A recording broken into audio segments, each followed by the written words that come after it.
who have been sworn in by the President of the Federal Republic of Nigeria, Bola Ahmed Tinubu. So we'll be speaking on the program with a political analyst, Ibrahim Garba, who will be joining us later on the show.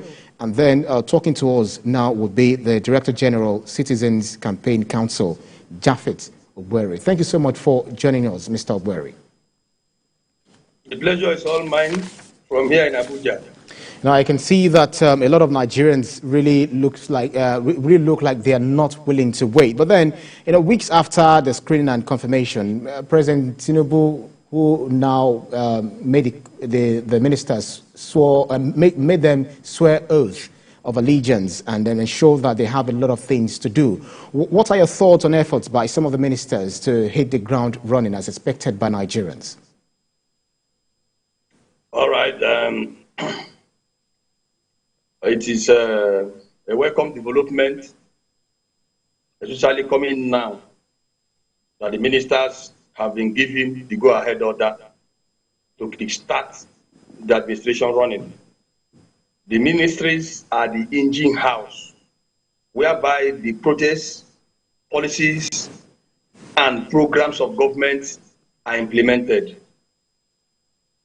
Now, for example, there must be proper articulation of the policies and established mandate of the ministries before any program or project can be implemented. The ministers have to first of all understudy the established mandate of their ministries. I just want to give you an example of what just happened.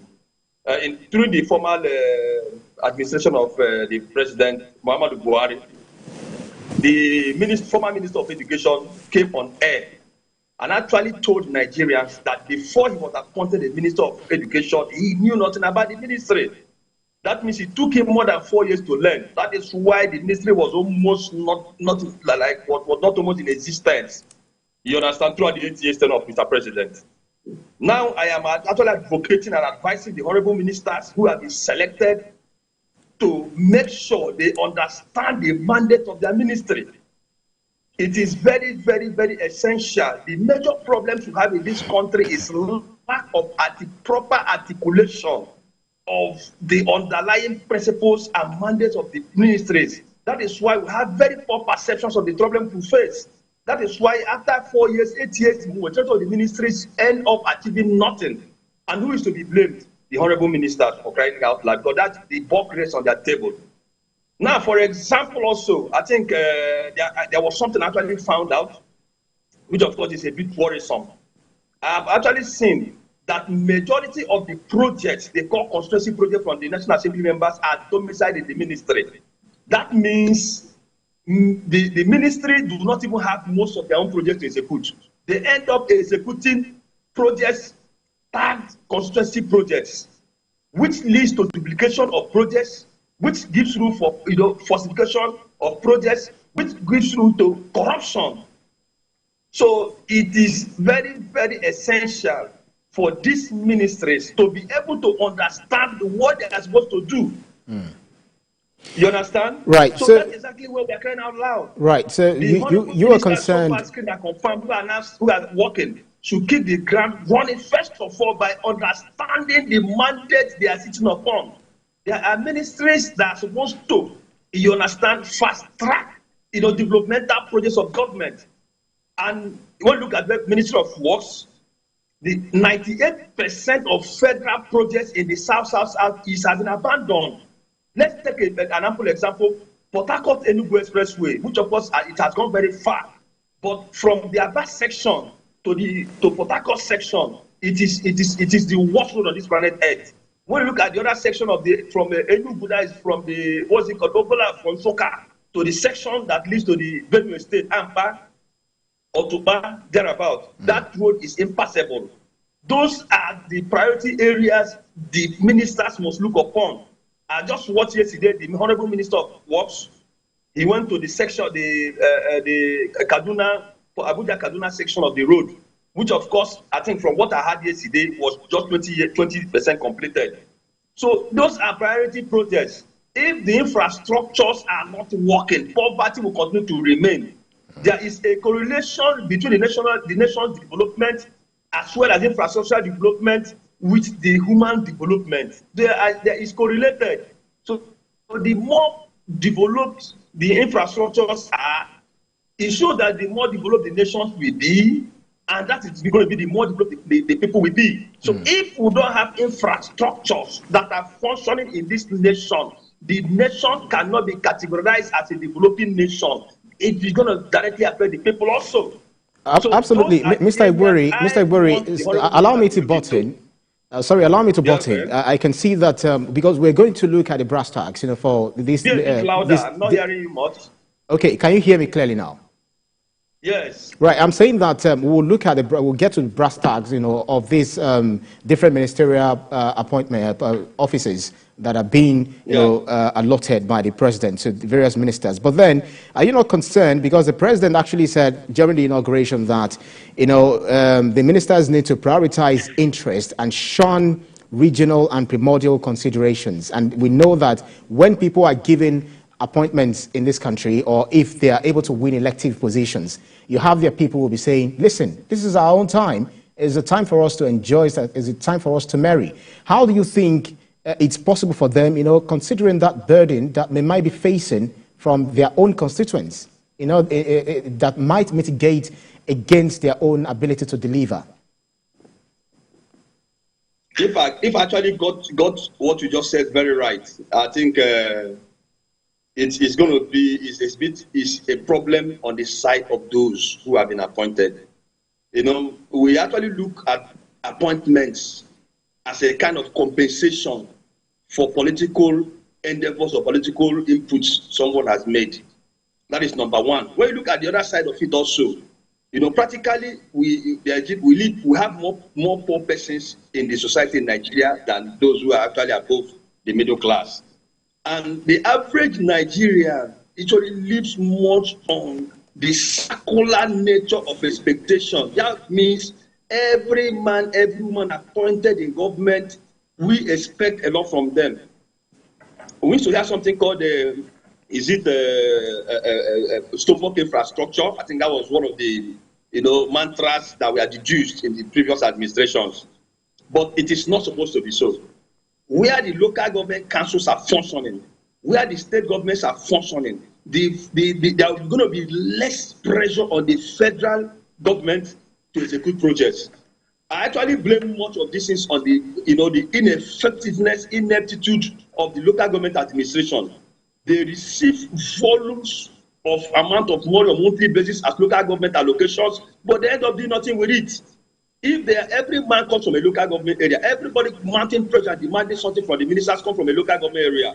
So if the pressures are reduced at the level of the local government areas, if the pressures are reduced at the level of the state government areas, you find that there will be little pressures at the level of the federal government. The minister will not feel much pressure because everybody coming from his constituency first to focus on the local government area. The ministers must not see the appointment as a kind of compensation because they had only one vote.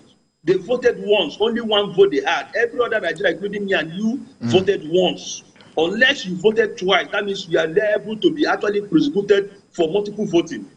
In as much as those ministers had just one vote, just like me and you, there is no much expectation attached to it. What Nigeria needs is delivery. What Nigeria needs is moving this government forward. The government came up, the President Bola Tinubu, whom was accepted by Nigerian masses on a popular mandate, came out with a policy thrust of his government named renewed mandate. Within the enclave of the renewed mandate lies infrastructural development, lies poverty alleviation, lies completion of projects. You understand? And it is only these ministries that can be able to effectively implement these things. So the ministers must sit up and don't think that that office given to them is for them to either aggrandize themselves or actually to look or actually carry along their constituencies as the case may be. Just if I had you right anyway. Right. So that's what I'm looking at. The ministries or the ministers per se are not a kind of agents to carry people along. No. Okay. Your point is made. Your point is made regarding that, and we need to raise. Nigerians very wrong impression that there's too much money in the system, especially among the ministries. So I may not blame those Nigerians or those constituents who may be mounting pressures on them to get something from them. You understand? I can see how passionate. Sorry, Mr. Ogweri, allow me to jump in. Can you hear me? Okay. I can see how passionate you are about this administration being able to deliver on the dividends of democracy. Let's take this one after the other. For instance, let's start from a very sacrosanct ministry, which is the Ministry of Finance. With debt overhang of over dozens of trillion, an employment rate of 33%, an inflation rate of 24.08%, and an unstable and weak naira. How would you describe the task ahead of the Minister of Finance, Mr. Wale Edun? Do you feel that he's definitely going to come under pressure to do something about the weakening naira?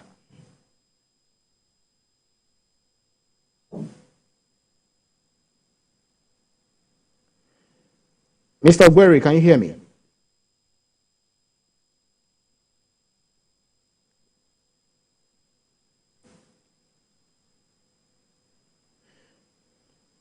All right. Looks like we're having a bit of connectivity issue with Mr. Ogweri. We'll try to do that as soon as we can to continue this conversation, very important conversation. But in the meantime, let's bring you a report on the swearing in of the incumbent ministers that we have now in Nigeria. The ministers take the oath of office by pledging allegiance to the Federal Republic of Nigeria and the President and Commander-in-Chief of the Armed Forces. These ministers will execute and implement the plans, programs and policies of President Bola Tinubu's administration. With their portfolios assigned to them, they have their jobs cut out already. President Tinubu sees this inauguration as a major step in the life of his administration towards the actualization of his renewed hope agenda. He says the new ministers must work to promote national interests without ethnic, sectional or religious sentiments. With such high honor comes tremendous responsibility. In this moment of abundant promise and peril in equal measure, all of you who have been sworn in have been called to distinguish yourself. Minister of Federal Republic you are, not minister of a region or minister of a particular state. Now the ball has been set rolling. These men and women, 45 of them, now members of the Federal Executive Council, will resume at their desk in the various ministries to drive the vehicle of governance. President Tinubu has told them that the challenges that lie ahead are daunting, but there is a silver lining as they begin to implement long overdue reforms to transform the economy and bring peace and prosperity to the people. My portfolio has been a shocker to most people. It has been the major upset of the entire cabinet portfolio assignment. However, it's been deliberate. It's deliberate because whoever has an analytical mind will know that the hydrocarbon world, the world is moving away from hydrocarbon. Oil is even on the downward trend in global economy. You now have electric cars, you have gas, you have alternative fossil fuel and all of that. So the world is moving away gradually from oil. So solid minerals is the next growth factor of the Nigeria's economy. Nigerians are watching, Nigerians are waiting.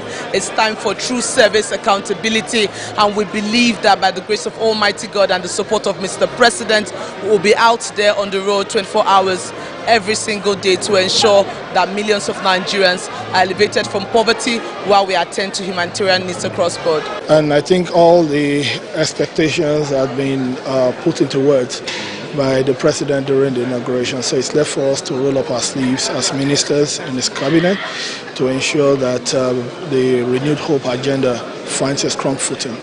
I'm glad the president also included food security as part of agriculture. That's to say, to secure the food that the country needs. Not only that we have export potentials, but I believe that we can feed the country adequately and also export whatever that is left. So we should be able to achieve our target. The first Federal Executive Council meeting is expected to be convened in the coming days. And just like President Tinubu, Nigerians have high hopes and expectations from the ministers as they carry on their newly assigned tasks. Femi Akonde, TVC News, Abuja. Interesting stuff. We've been talking about the ministerial appointments and the tasks ahead of them, and I've been speaking with the Director General, Citizens Campaign Council, Japhet Uweri. Let me confirm whether you're back there, if you can hear me now. I'm here with you. Right, interesting. So I was trying to find out your thoughts as regards the challenges that we are facing in the country, talking about the task ahead of Mr. Wale Edunda as the Minister of Finance. Because I was saying that we've got debt overhang of over dozens of trillion, employment rate of 33%, and inflation rate, well over 24%, and an unstable and weak naira. So, do you feel that the minister will be under severe pressure to do something about the weakening naira? Is strictly an economic, you understand, an economic kind of ministry, which of course does more on financial regulations. But personally, what I understand most is that the value of a currency of a nation determines the equilibrium of the economy of such a nation. There is no way the naira will be as much as 890 naira to $1, and you expect the prices of goods and services, you understand, to be very much minimal. The dollar price determines almost every other thing, economic-wise, prices, even the developmental policies of this nation. So the task for Honorable Minister of Finance is very simple. Most fundamentally, he must reach out to the Honorable the CBN governor to sit down first of all to understand the dynamics that makes Nigerian naira so unstable against the dollar and the other foreign exchange. We have come to a stage in this nation whereby pragmatic approaches should be used to tackle every other problem bedeviling this nation. As far as the foreign exchange remains very high, it is very, very impossible for Nigerians not to actually remain in poverty. Prices of goods and services have skyrocketed. So the first and foremost function of the Honorable Minister of Finance is to map out strategies on how to make sure that naira and dollar, if they are not equal, there should be very little difference between naira and dollar. For example, there was a kind of redenomination policy that was brought in by the former CBN governor, I think, Professor Charles Oludo. They were looking at the process whereby the naira will be redenominated. You understand? To actually have a value that is closer to the dollar. If the Honorable Minister is very genuine in his job, that is his first function. He must promulgate a policy that will make naira near dollar. The dollar should not be more than 15 naira per dollar. Until that is done, it is going to be a very Herculean tax for him to actually achieve these indices you have actually said. You understand? Right. He must. Right. So yeah, it's much more. Herculean tax for him to actually achieve the thing. He has to sit down with the CBN government, weights dollar. Correct. Nigeria does not have much money in foreign reserves. Most of our we don't even transact much on dollars, if not on the political circles. You won't even import much. We don't even, apart from petroleum products, Nigeria don't import much. The food you eat actually is produced in Nigeria. Most of the food you eat are produced. A lot of the ones want to actually luxuriate. Most of what we eat are produced in this country, and that is the major side that concerns Nigerian citizenry. The cars, the other ones are just luxurious, goods and services that can be taxed.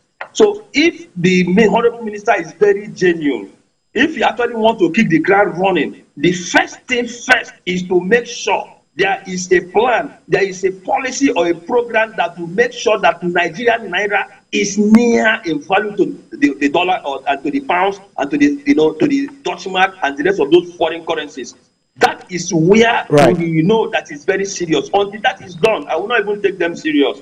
Well, you've also described it, Mr. Bueri, you've also described it as Herculean task, and of course, Nigerians know that these tasks before the ministers are not something that they can easily just get into and assume it's just going to work that way without having proper plans. But then, Mr. Idun will also face the additional responsibility of coordinating the economic activities of other ministries, because it's not just the Ministry of Finance alone, and you also need to ensure adequate synergy among departments and agencies of government. What sort of framework or policy coordination do you think it needs to have at the back of his mind?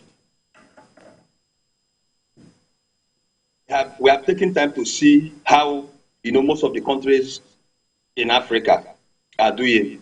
Those whose currencies are at par with the foreign currencies are suffering. Those whose currencies are closer in value to the foreign currencies are actually seem to be better. Every country determines its economic policies. And we will not allow International Monetary Fund, we will not allow World Bank to decide what we should do with our own financial policies. We must have our own elementary financial policies that must be different from what they expect from us. We have been submerged under the World Bank policy, under the valuation policy of International Monetary Fund. Yet they are not yielding any fruit. Right now, we need to localize our economic policies to actually suit what Nigeria needs. Enough of those stories, whatever the yardsticks and those there are things they always put up a kind of hiccups for the country to actually where we even need them, so we are borrowing. With all due respect, Nigeria has all it takes to develop itself. We don't need to borrow outside. I am telling you categorically, some individuals in this country can give us 1 trillion naira to actually develop. If we bring 7 individuals in this country, 7 rich men that can give us 7 trillion naira, we don't even need to borrow. We can borrow internally. If we can source funds internally, then we may not need external influence to determine how our naira fares. This is what has to do us. It's our own personal. It's something that has to be personal to us as Nigerians. It has to do with us. We did not fare well with the international policies of the World Bank and the International Monetary Fund and the rest of such unilateral and multilateral agencies that actually, hampered our development. Absolutely. It is for us to look inward to find our development. As the Bible said, every nation, every man must look for his own way of salvation. It is time to salvage Naira. Naira represents the total value of this nation. Your point is made. Our strength as a nation is tied to our Naira. When dollar was equivalent to Naira, if Nigeria was actually developing at the same pace with China, India, and the rest of such. If you check Mr. Bueri, because of our time, I think it's a very convenient place for us to leave the conversation. You've actually touched on a lot of things, and I know that if we have more time, there will be much and much more that you want to also talk about. But because of our time, we need to let you go. Director General, Citizens Campaign Council, Japhet Ogbere, thank you so much for your keenness of insight on this issue. Before you close, there's something I actually want to input. Please, can you give me... Right. Mr. Ogbere, thank you. Thank you so much. I really appreciate your insight on this very important topic. We'll take a break now on Standpoint. To stay with us, we'll be talking with Ibrahim Galba, who is a political affairs analyst, on the expectations from the ministerial ministers that are newly sworn in by the president. To stay with us.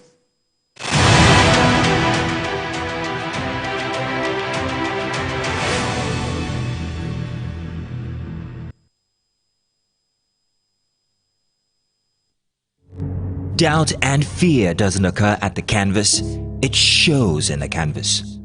It shows the conation of raw earthen material slabbed, stroked and molded at a pace provided by the doubt and fear. Every move weigh in the struggle of one to the other, merging the past to the present, brushstrokes of colors seen but not known. For when the wailing stops, the pieces settle down in abject beauty, erected for a century of a century. Speaking, advocating, protesting as the arts are meant to be.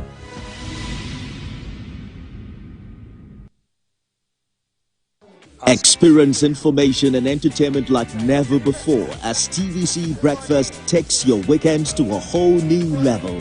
Introducing TVC Breakfast Weekend Edition, your ultimate source of thrilling sports updates, insightful political analysis, and captivating entertainment news. Stay in the know with what's trending, catch up with the latest in sports, and immerse yourself in the latest buzz from the world of music and movies. Your weekends are no longer just days off, but moments packed with knowledge, excitement, and enjoyment. TVC Breakfast Weekend Edition, only on TVC News, starting 2nd September 2023.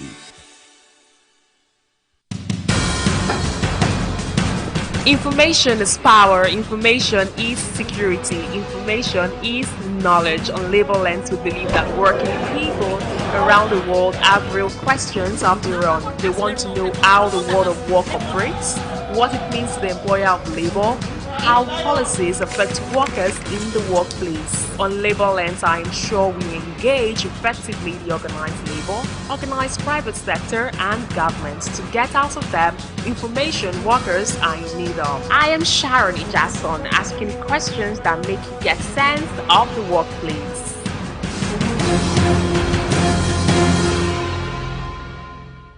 Our planet, our home, threatened by man's activities with fears of mass extinction on the rise. On Green Angle, we examine the issues that affect our environment, seek solutions to put us on track to secure and restore a cleaner and greener world for generations to come.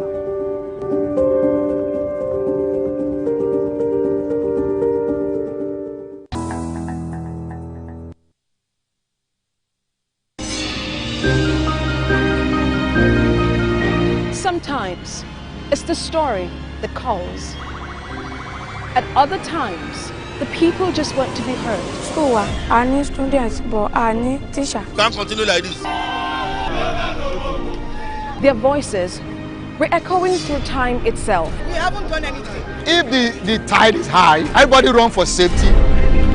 Their tears leave a sweet sour taste for all. Their demands, a familiar call beckoning for change. In our world, no one expects a disaster to happen. But when it does, we'll be there to x-ray all sides, from the east to the west, north and south. Community Forum will examine the oddities and challenges to economic development, as well as issues yearning for government intervention. Watch fresh episodes of Community Forum on Sundays by 9:30 p.m. only on TVC News. Every major news story is with many perspectives and layered with different levels of impact. Hello. What time did this? First was breaking news.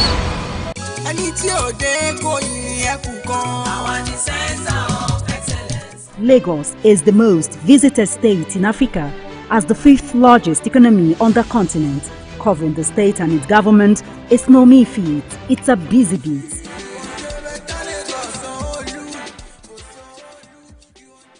We go beyond the curtain of tapes to travel.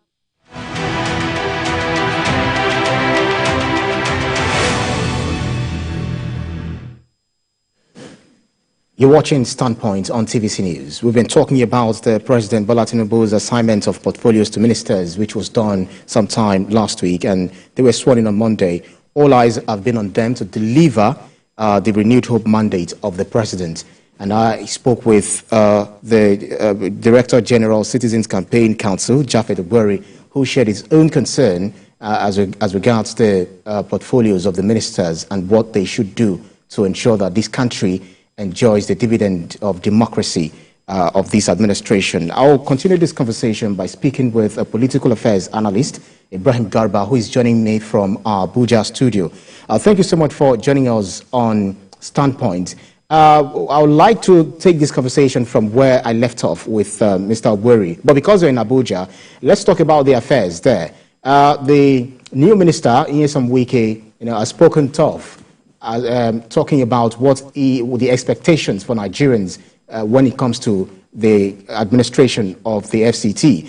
As it plans to improve the security and sanitation in Abuja in his first 6 months in office, what factors do you think he should consider in, when revisiting or updating the master plan for Abuja's development? Oh, well, thank you very, very much for having me once again. It's not new again that we have ministers being sworn into office and a lot of expectations from Nigerians across board to see them deliver at the highest level.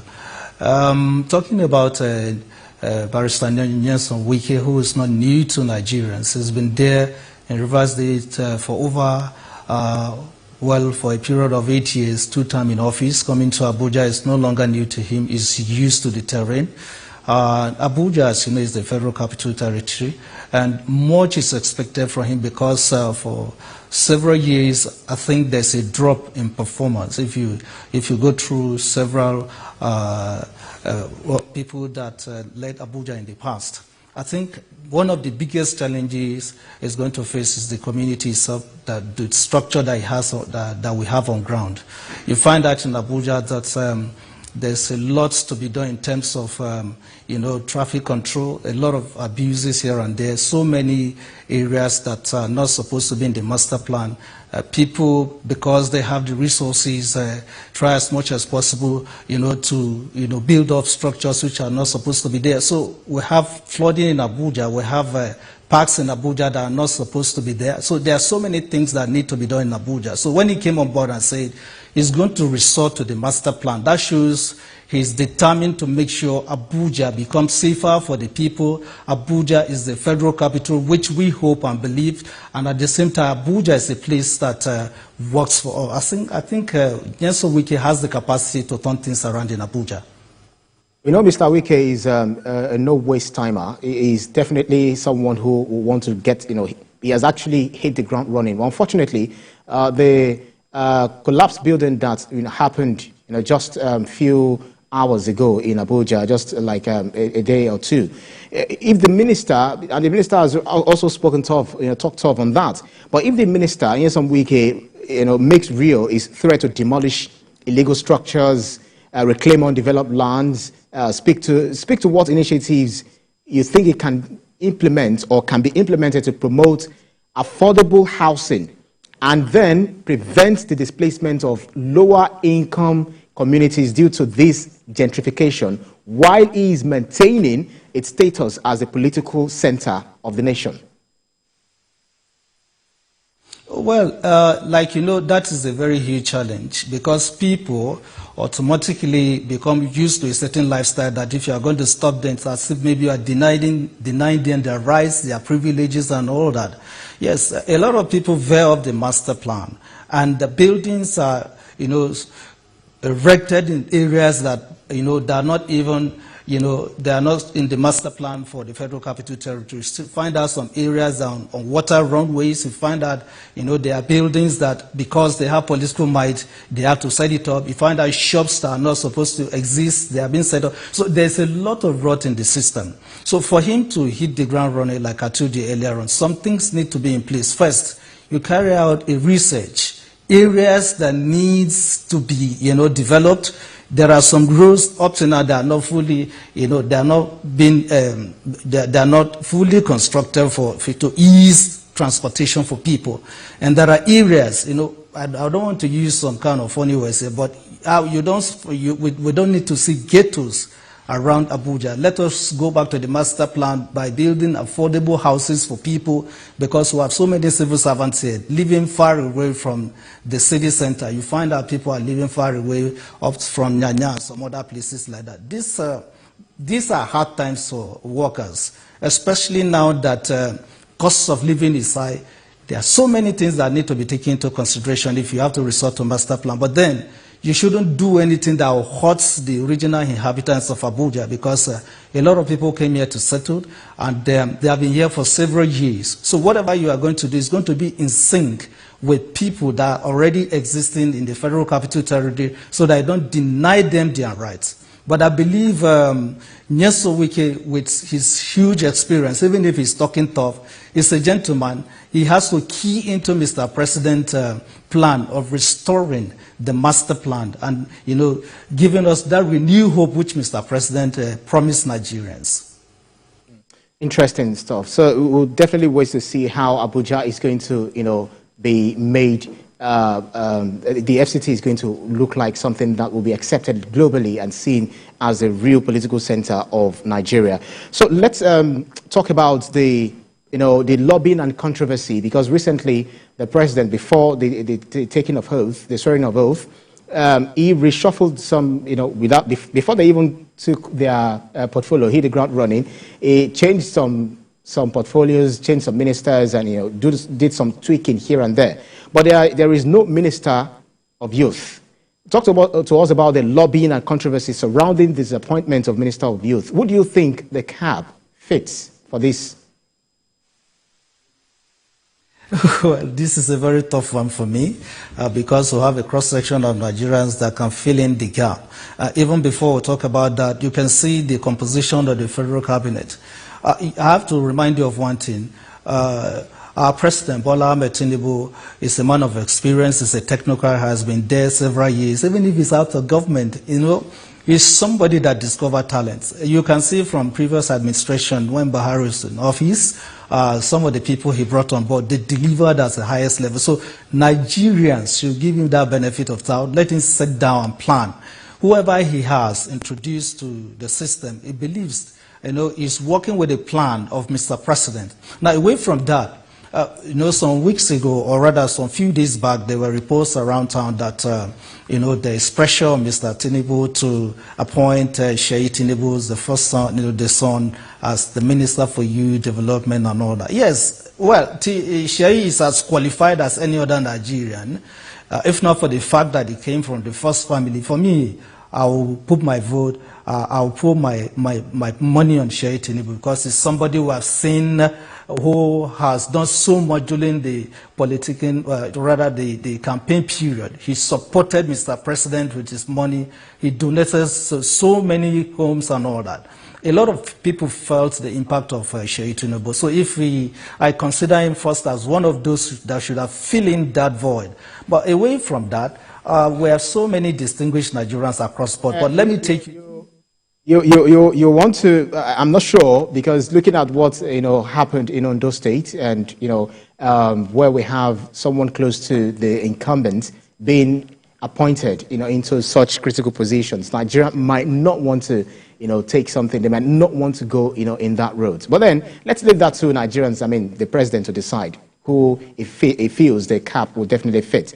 We are having the ripple effect of the removal of fuel subsidy, and then prices of goods and services have actually gone up, and it has also affected some other things. And then the administration is racing to address these issues. The incumbent minister for humanitarian and poverty alleviation, Betta Edu, says that the federal government intends to work closely with state governors, local governments, and community leaders to verify and update the social register of the country. Speak to the palliative measures that the federal government has done so far in ensuring that the trying times for Nigerians is brought to the bare minimum. Well, as you know, like I mentioned earlier, Mr. President knows, people that have capacity.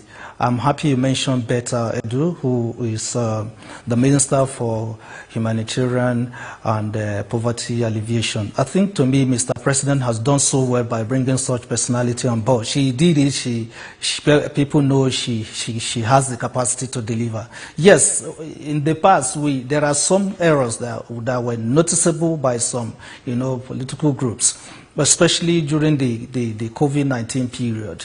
You find out some of these palliatives that were sent to governors, they find themselves in the warehouse, they were not delivered. So people went around, discovered those places and were looted. And we begin to ask why it happened that way. And on that level, coming on board, like I listened to her recently, she said, yes, we have a list which from different states of the Federation, in which the governors are complaining that, yes, they are not being carried along. And she made a pledge to Nigerians that, yes, she's going to work on those lists. She's going to upgrade them, look at them critically and see how it can be captured. But you see, my advice here is this. For you to connect with those at the lower spectrum of the society, certain things have to be put in place. If you are conveying goods, for instance, from the Lagos port to any part of the country, there should be a tracking device. People should be there to track the movement of these vehicles, or rather these goods, to all the states of the Federation. That's one. And number two, it's not for me, it's not right for the minister to work with the governors directly. Appoint maybe councillors from the local government that can help you identify these people, these poorer people at the local communities, because they are closer to them. We are talking about local government administration. From there, you will be able to know that, yes, these things are, the intention of Mr. President is felt by those people at the local level. But a situation whereby you find out that, most of these things, palliatives provided by the federal government does not get to the right people at the right, in the right places. People, it affects governance, and people will begin to complain. And that is why, under this administration, we are praying and we are advising. Of course, we are going to work with the minister, advising how what should be done. But the most important thing is identifying those that are at the lower spectrum of the society, getting across to them, then giving timeline. But in the time these goods move from the port to the hinterland, how many days does it take? And these goods, were they distributed? We can use pictures, we can use video to send this across to the Honorable Minister, even if she cannot be there. But then you must work with the local people, not meeting the governors who already they want to give us something that we call political patronage because these people were there for them. No, this thing was cut across the 774 local governments of the country. So I believe the Minister for Humanitarian Affairs, I believe she has the mandate of Mr. President to deliver, and I see her as somebody, the eye of Mr. President, that will help him, cushion the effect of this subsidy removal. But again, I must warn, the 5 billion naira palliatives being sent to the governors should be fair to us by making sure that these monies are put to profitable use so that people can feel the impact of this administration. That's my candid advice. It's actually interesting because I was actually going to ask you what do you think the role of the governors should be in ensuring that people feel less of the impact of the removal of fuel subsidy. But let's change tack by looking at the marine and blue economy as one of the newly created ministries. Judging from the antecedents of former governor of Osun State, Gboyega Oyetola, do you see the newly appointed minister being able to fully grasp and understand the concept and important role of this unique and innovative ministry rather? Thank you very much. Every portfolio comes with job description. And you should understand that Gboyega Oyetola is a man with experience, the man that navigates, all stratas of or rather the man that has been around governance for quite some time now. So giving him this new role assigned to him by Mr. President, President Bola Ahmed Tinubu knew right from the start that this man has the capacity to deliver. Talking about blue economy, a lot of revenue has been lost on the high seas because we have not taken time to study, the potentials of the deep blue sea. The deep blue sea, is a concept on its own. It's something that has to do with the Gulf of Guinea. We have a lot of money being wasted there. There are opportunities within the fishery area. There are opportunities within the marine. There are opportunities within the NPA. So coming on board, I believe it's not as if it's new to it. All he needs is a job description and the team to work with. He can even outsource jobs when necessary. So whichever portfolio one is given, the most important thing is giving that person a GD, what we call job description. I believe with his experience and passion for Nigeria, he will deliver. I see him as somebody that will deliver at the highest level and shock Nigerians. Because a lot of people have been talking so much about the blue economy. They don't know the quantum of resources lying there. But by this time, within the next 6 months, Nigerians will begin to feel the impact of the deep blue sea. That I assure you. Right. One of the ministries that actually, one of the appointments that shocked a lot of Nigerians is the Minister of Solid Minerals. And, we've seen different mining activities, illegal mining activities, insecurity around it and all of that. And the minister himself, Dele Alake, said that he was assigned that portfolio because of the trust the president has for him. And because he's also been there working with the president over time, and the president believes that he can deliver on this mandate. He also talked about moving away from the hydrocarbon to tapping from the benefits of this ministry. Did it come to you as a shocker? And what are your expectations and the tasks that you think it might be, the challenges you think it might be facing while delivering on his tasks? Oh, well, thank you very much for this question. A lot of people never knew how rich we are in this country. Nigeria is richly blessed. Every part of this country is richly blessed with, mineral resources. And to answer your question correctly, the minister has to hit the ground running by taking, a big step forward, connecting with the artisanal miners, which we have across board.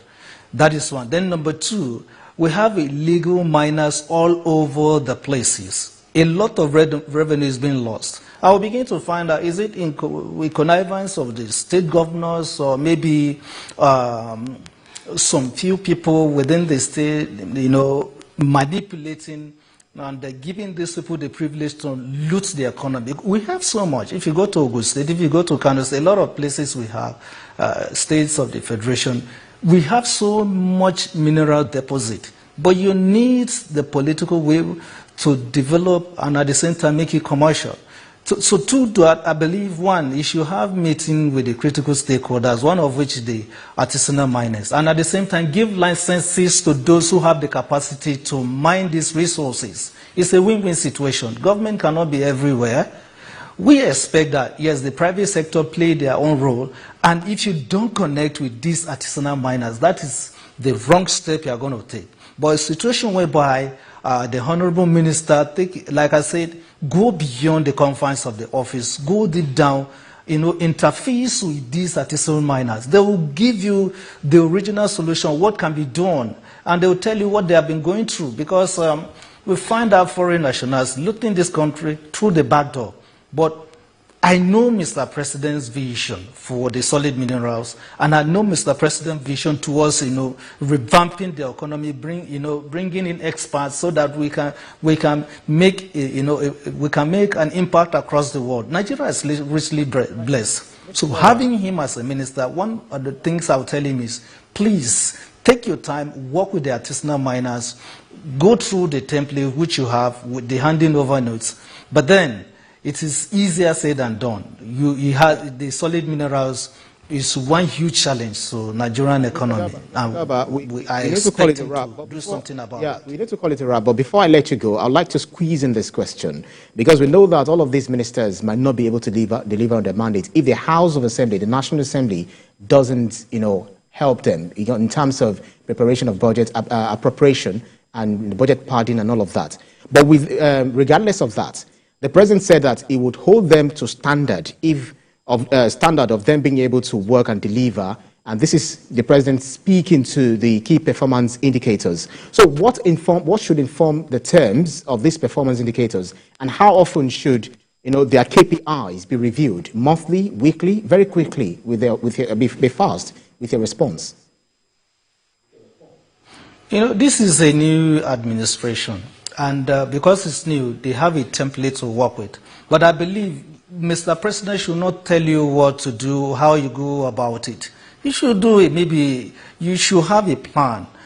Probably maybe weekly reports, monthly reports, bi-monthly and all that. You now do a critical assessment where we are today, where we should be in 2-3 months' time. Maybe a quarterly review of your performance and those within your cabinet, because the biggest challenge is those administrators who have the directors, who have other staff members that could help you to succeed. But whereas you find out you are not connecting with them, you are going to have problem. So if you assign them, just like Wike has done, you say, if you are not ready to work with me, you ship out, you move to another ministry. I believe every serving minister under this administration, look into the eyes of Mr. President. Right. What he assigned you to do has a timeline. And don't think you are there for tea party. If you don't deliver in one quarter, if you don't deliver in 6 months, he will shock you. Fantastic stuff. That's a brilliant contributions you've made there, Ibrahim Gerba. As a political analyst, a political affairs analyst, thank you so much for your insight on this very important topic that we discussed today on Standpoint. Thank you very kindly for your time. Thank you for having me. And that's our show on Standpoint today. Thanks so much for watching, for keeping our company. We'll definitely bring you an interesting conversation next edition. Do stay with us oftentimes on TVC News. I'm Ibrahim Shita. Bye for now.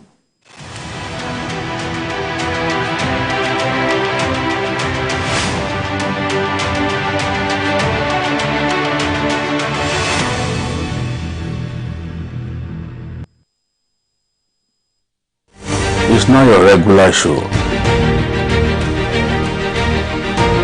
It's an online interactive session where we share my views on the everyday issues that cut across politics, security, health, current affairs, governance, and so much more.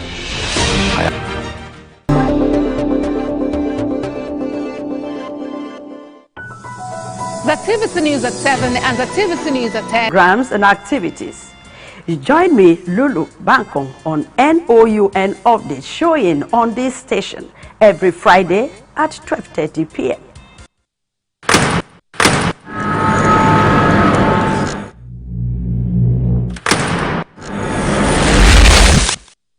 Voted as the best TV station of the year.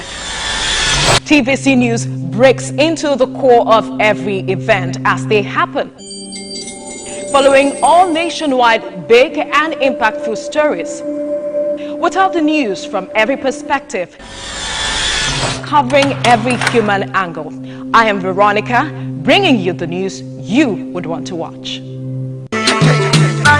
To spawn a new era in the Niger Delta as he probes deep to analyze issues in the region from angles never before explored. Inside the Niger Delta with Mamude Akuga, the authentic voice of Nigeria's oil-rich region.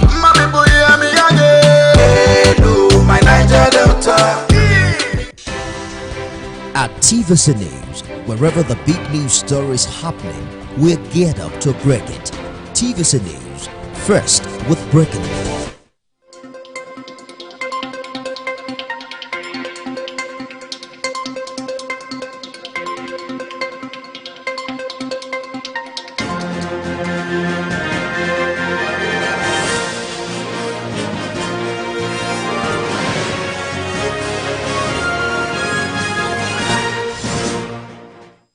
Thanks for staying with us here on board now. Let's begin from the Republic of Niger, where the coup leaders have given the French ambassador 48 hours.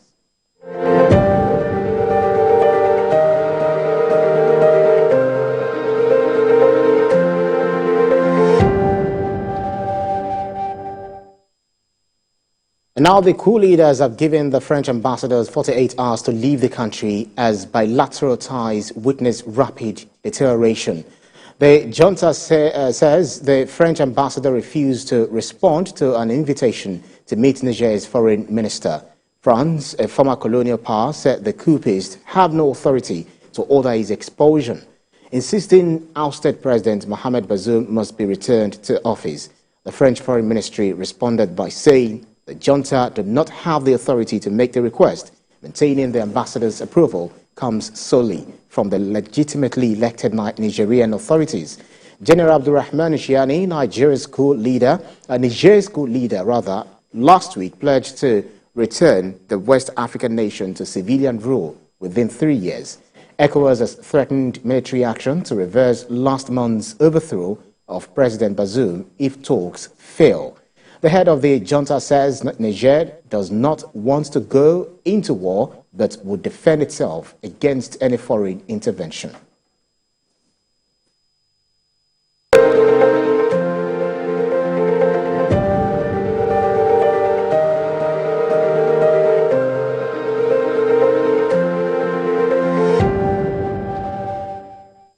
Still in Africa, polls have opened in the oil-rich nation of Gabon, where President Ali Bongo, who came to power when his father Omar died in 2009, is hoping to win a third term. He has 13 rivals to contend with. A rival candidate, Albert Ondo Osa, says Gabon is not the property of the Bongos. He hopes to lead the Alternance 2023 coalition to victory. As in previous general election, there are serious concerns about the process. Mr. Bongo's proud wins were disputed as fraudulent by opponents, and this time round, controversial changes have been made to the ballot papers just weeks before Election Day. For the first time, voters are being asked to mark a single ballot with their choice of president and member parliament. Critics fear this will disadvantage independent candidates like Ondo Osa, who lacks a party of his own. Away from Africa, Madagascar's Prime Minister Christian Nsei says at least 12 people have been killed in a crowd crush at a stadium in the capital, Antananarivo. Another 80 persons were hurt during the opening ceremony of the Indian Ocean Island Games at the Mahamesina Stadium. A Red Cross official says there were a lot of people at the entrance. The Mahamesina Stadium, with a capacity of nearly 41,000, is reported to have been packed with spectators. The Indian Ocean Island Games, which was set up in 1977, is a multi-sport event